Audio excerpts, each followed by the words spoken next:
Salut YouTube. Honnêtement, sur le décor, je me suis chauffé ou je me suis pas chauffé? J'ai essayé de te faire un truc bien, tu vois, maintenant que la qualité du son est bon et que je me suis acheté un micro grâce auquel je vais pouvoir manger des pâtes pendant un mois, eh ben j'ai mis des choses derrière, jeux de cartes, des livres sur la magie, un petit peu pour que tu sois un petit peu plus dans l'ambiance. Dis-moi dans les commentaires si ça te plaît, tu vois, parce que j'ai quand même investi de l'argent. Bien, comme tu le sais, aujourd'hui, l'hypnose est très à la mode. Et surtout, il y a beaucoup de croyances qui subsistent sur cette pratique et souvent qui sont fausses, car établies par des gens qui n'y connaissent rien. À la fin de cette vidéo, tu y verras plus clair sur ce que c'est cet état de transe hypnotique et surtout tu sauras par A plus B si tu es réceptif ou non. Cette semaine, on s'explique sur l'hypnose. C'est parti. Avant que cette vidéo ne commence, je t'invite à t'abonner à cette chaîne YouTube, à activer la cloche de notification, à liker cette vidéo et peut-être à lâcher un commentaire à la fin si cette dernière t'a plu. Mon compte Instagram est également juste là, je t'invite à aller t'abonner, on y va, j'arrête de parler et de faire mon auto-promo Quentin. Avant tout, pour comprendre schématiquement, qu'est-ce que c'est que cet état de transe hypnotique? Le schéma qui parle le mieux et qui est le plus facile à faire, c'est celui-là. Ça, c'est toi. Ça, c'est toi en état d'éveil. Donc comme tu aimes maintenant en regardant cette vidéo, si tu te fais pas chier. Ça, c'est toi en état de sommeil. D'accord? C'est différent de l'état d'hypnose, l'état de sommeil. Et ça, c'est toi en état d'hypnose. Tu es sur un point de bascule. Tu n'es pas franchement éveillé, mais tu n'es pas complètement endormi non plus. Rien que ça soulève déjà une grande question qui est « Mais attends, l'hypnotiseur dit dors et tu me dis que je suis pas endormi. » C'est vrai. Dans l'inconscient des gens, l'hypnose ou l'état de transe hypnotique, c'est vraiment dormir. C'est ciao, c'est pas ça. Et je vais te donner un exemple qui va t'aider à vraiment comprendre ce que je te dis là quand je te dis que tu n'es pas endormi mais que tu n'es pas éveillé non plus. Je te fais une suggestion de base, mettons par exemple, tes pieds ne touchent plus le sol. Et à partir de maintenant, à chaque fois que tu vas expirer, des racines s'enfoncent de plus en plus et de mieux en mieux dans le sol. Une super glue se colle sous tes semelles et tu es de plus en plus collé, de plus en plus fixé, de plus en plus soudé au sol. Avoue, je fais flipper avec ce regard. Bon, bref, pour que tes pieds restent collés au sol, je vais pas prendre un marteau et un clou pour te clouer les pieds au sol. On est bien d'accord avec ça. Ça signifie que c'est toi, à un moment donné, qui t'envoie l'ordre à toi-même de dire « Bon bah maintenant on bouge plus les pieds frère, il y a de la colle. Voilà, on bouge plus. » Mais enfin, je veux dire, pour que tu mettes ça en place, il faut que tu entendes ce que je te dis, que tu l'intellectualises, il faut que tu le mettes en place. On est bien d'accord que quand tu dors, tu n'entends pas vraiment les bruits qu'il y a autour. Donc, tu ne dors pas puisque tu entends ce que je te dis et tu intellectualises ce que je te dis. Et puis surtout, tu es tout à fait conscient de ce qui se passe autour de toi. Tes 5 sens marchent à merveille. Et ça soulève une autre question qui est, mais attends, si j'entends ce que tu me dis, si c'est moi qui le mets en place, ça signifierait que je ne peux pas me faire manipuler. Il est vrai, il y a plusieurs cas de figure, mais c'est un petit peu plus subtil que ça. Vous verrez qu'en hypnose, il n'y a pas de tout noir ou tout blanc, il y a vraiment beaucoup de nuances. Tu entends ce que je te dis. Ça signifie que si je te croise dans la rue demain et que je te demande de te mettre à poil et de danser la Macarena, il y a quand même de très peu de chances que tu me fasses « Ouais, non. Bah non, frère.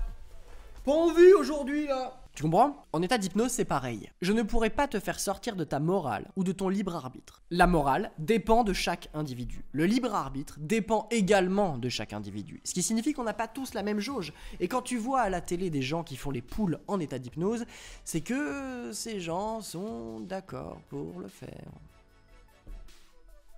Mais en soi, comme tu intellectualises tout ce que je suis en train de te dire, et comme tu entends tout ce que je suis en train de te dire pendant l'expérience hypnotique, effectivement, je ne pourrais pas te faire sortir de ta morale ou ton libre arbitre, je ne pourrais donc pas te manipuler, ton corps est réglé comme une horloge suisse, et si jamais je te dis un truc qui te semble complètement aberrant, ou que tu n'as vraiment pas envie de faire, on se réveille. Maintenant, on en arrive à la question qui vaut 1 million d'euros, chef, est-ce que tu es réceptif ou pas?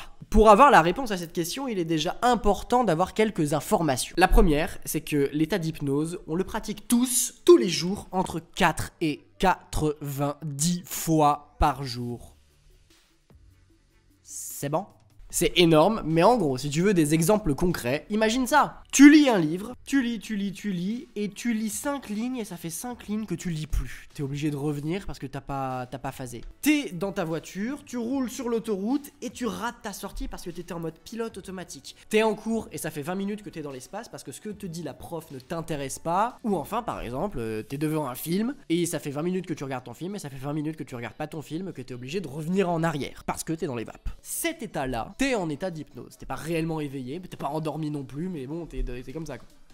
Vous savez les gens qui viennent nous voir en nous disant non mais vous savez, moi je suis pas réceptif, moi je crois pas qu'il y ait de bonnes ou de mauvaises réceptivités, vous savez. Mais vous savez, moi je crois pas qu'il y ait de bonnes ou de mauvaises situations.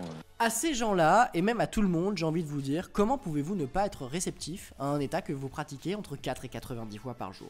Ce n'est pas possible, ça n'existe pas. La question donc, qui va permettre de déterminer si toi t'es réceptif ou pas, c'est la suivante. Prouvez, hein. Si ta réponse est oui à la question que je vais te poser, c'est que t'es réceptif.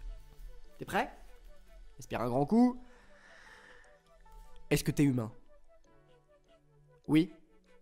T'es réceptif. L'hypnose est un état naturel du corps humain.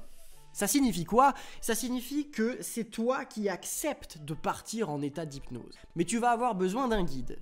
Parce que cet état-là, tu le pratiques d'habitude de manière inconsciente. Ton corps t'y amène, mais tu le sens pas venir, tu le vois pas. Et c'est pour ça que c'est difficile de prendre ce chemin-là consciemment, et c'est pour ça que nous, on est là pour vous y amener. L'hypnotiseur n'est donc pas quelqu'un qui vous manipule, mais l'hypnotiseur est un guide vers un état que votre corps connaît déjà et dans lequel vous acceptez d'être.